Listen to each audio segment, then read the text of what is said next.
1 लाख अति गरीब परिवारों को आर्थिक सहायता देने के लिए अपना परिवार सुखी परिवार योजना शुरू की है। इस योजना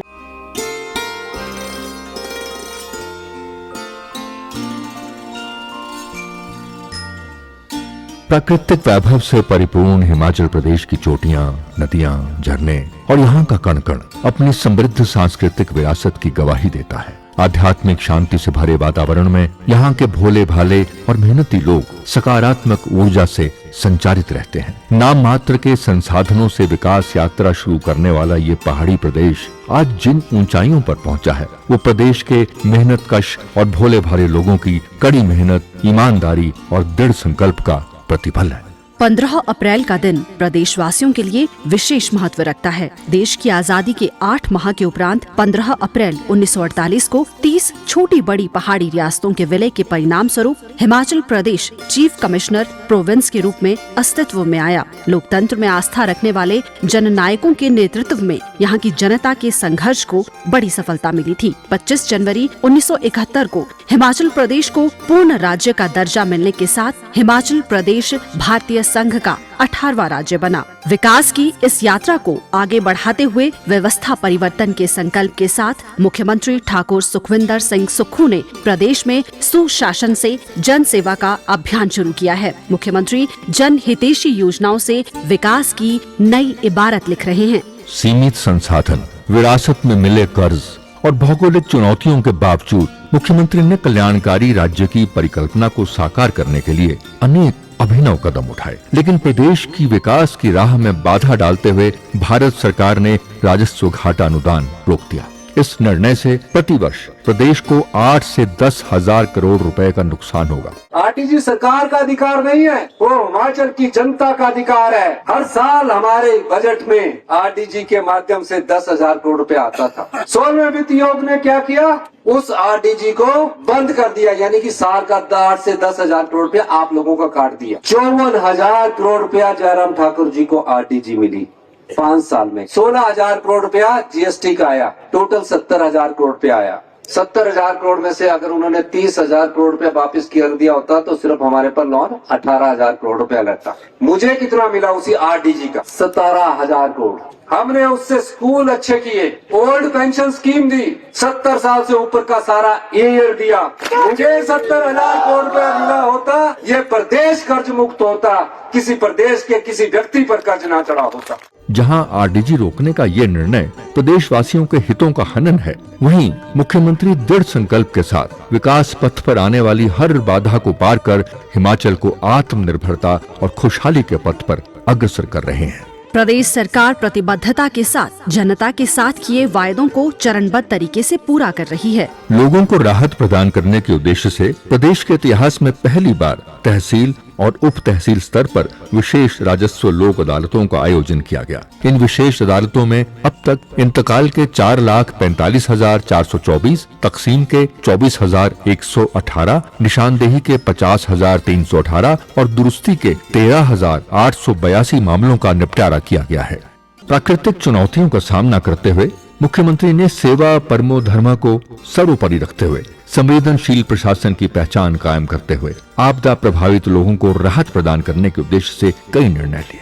आपदा प्रभावितों को राहत प्रदान करने के उद्देश्य से राहत राशि में कई गुना की वृद्धि की गई। पूर्व में मकान निर्माण के लिए मिलने वाली 1,30,000 रुपए की सहायता राशि से प्रभावितों को अपना आशियाना बनाने में मुश्किलों का सामना करना पड़ता था, लेकिन मुख्यमंत्री के संवेदनशील निर्णय से मकान निर्माण के लिए 7 लाख रुपए तथा घरेलू सामान के लिए 1 लाख रुपए की वित्तीय सहायता से प्रभावित परिवार फिर से अपना आशियाना बसाने लगे हैं। प्रदेश के संसाधनों में वृद्धि करने के साथ साथ मुख्यमंत्री विभिन्न मंचों पर प्रदेशवासियों के हितों को पुरजोर तरीके से उठा रहे हैं और उनके रणनीतिक प्रयास सफल साबित हो रहे हैं। सर्वोच्च न्यायालय ने कड़छम वांगतू जल विद्युत परियोजना से रॉयल्टी को लेकर प्रदेश के हक में फैसला सुनाया है। अब इस परियोजना में 12% की बजाय 18% रॉयल्टी मिलेगी, जिससे सरकार को हर साल लगभग 150 करोड़ रुपए की अतिरिक्त आय होगी। ये प्रदेश सरकार की एक बड़ी रणनीतिक जीत है। इसके साथ सरकार ने वाइल्ड फ्लावर हॉल होटल के मामले में भी जीत हासिल की है। मुख्यमंत्री ठाकुर सुखविंदर सिंह सुक्खू की जनजातीय विकास पर केंद्रित योजनाएं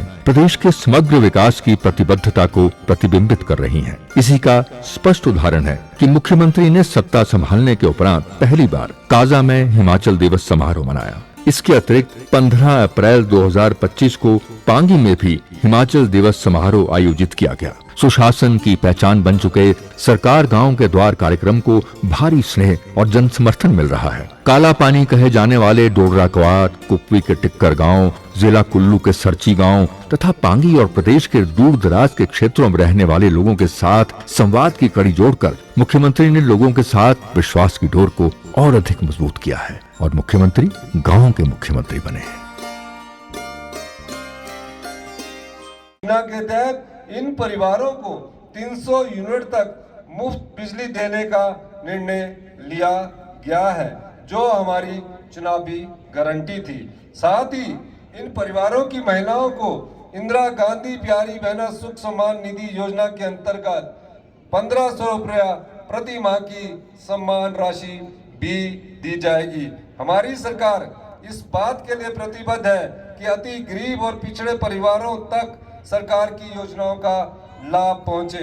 हमने इस योजना के लिए एक परिवार की आय को 4 लाख से बढ़ाकर 12 लाख रुपया कर दिया गया है।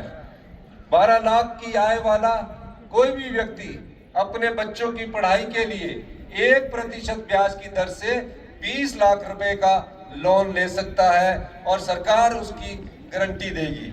मुख्यमंत्री सुख आश्रय योजना के अंतर्गत 6000 अनाथ बच्चों को कानून बनाकर चिल्ड्रन ऑफ द स्टेट का दर्जा दिया गया है। प्रदेश सरकार इन बच्चों की शिक्षा, शादी में मदद, स्टार्टअप शुरू करने, घर बनाने के लिए भूमि एवं आर्थिक सहायता सहित अन्य सुविधा प्रदान करने की जिम्मेदारी उठा रही है। भाइयों और बहनों, हमारी सरकार हिमाचल प्रदेश को पर्यावरण बचाए रखने के लिए भी गंभीर कदम उठा रही है। हमने पर्यावरण संरक्षण को रोजगार का जरिया बनाने का प्रयास किया है।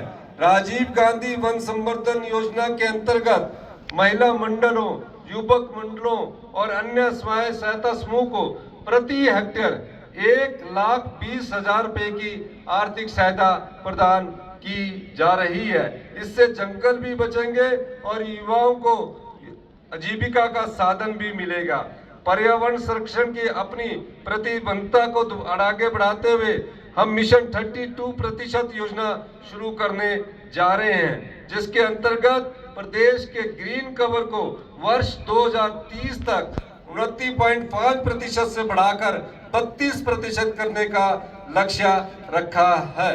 हमारी सरकार ग्रीन एनर्जी के दोहन को बढ़ावा दे रही है। अगले 2 वर्षों में 500 मेगावाट सौर ऊर्जा परियोजना स्थापित करने का लक्ष्य रखा है।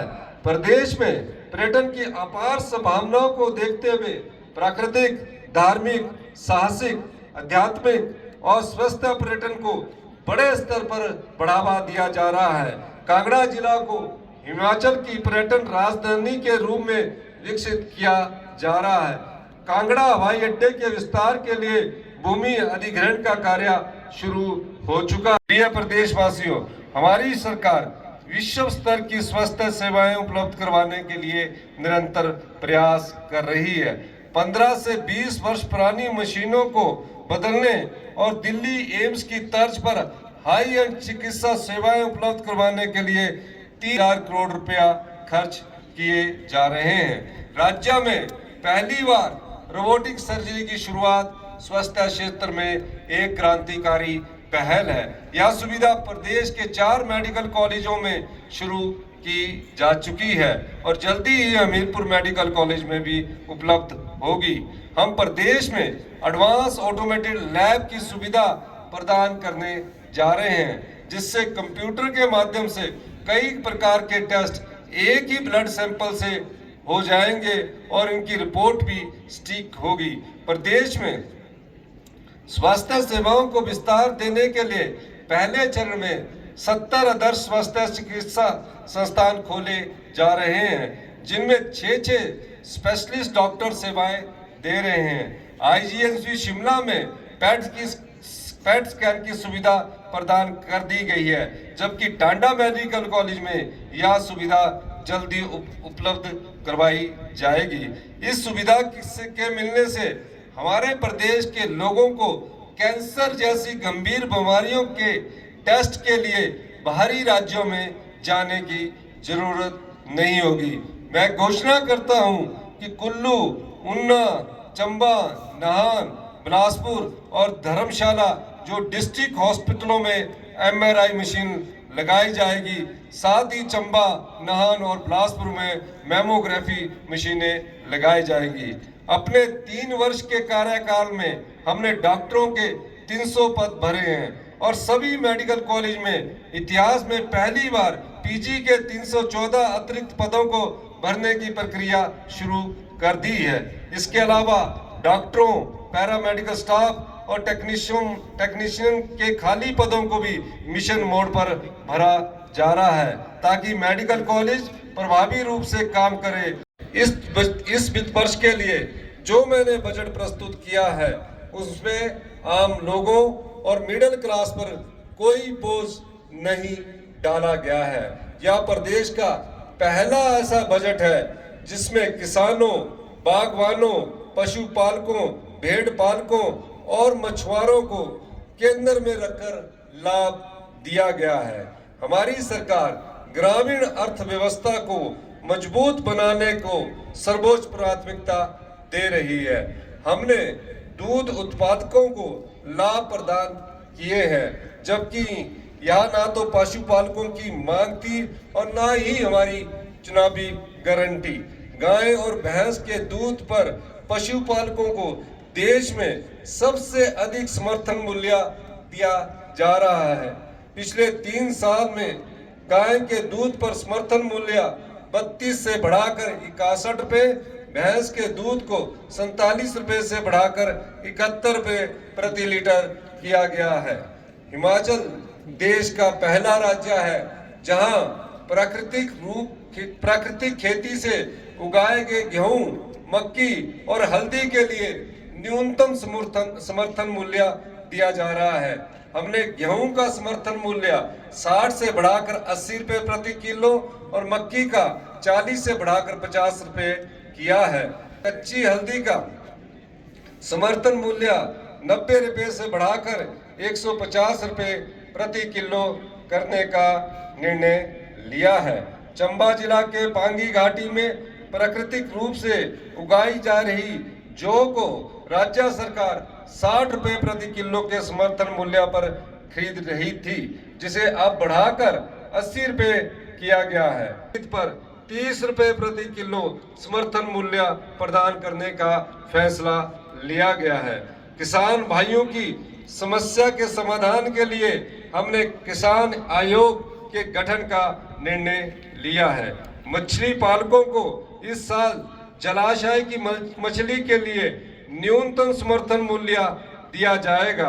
बरसात के मौसम के दौरान मछली पकड़ने पर प्रतिबंध होने की अवधि में मछुआरों को हर साल 3,500 रुपए की एक मुश्त सम्मान निधि दी जाएगी।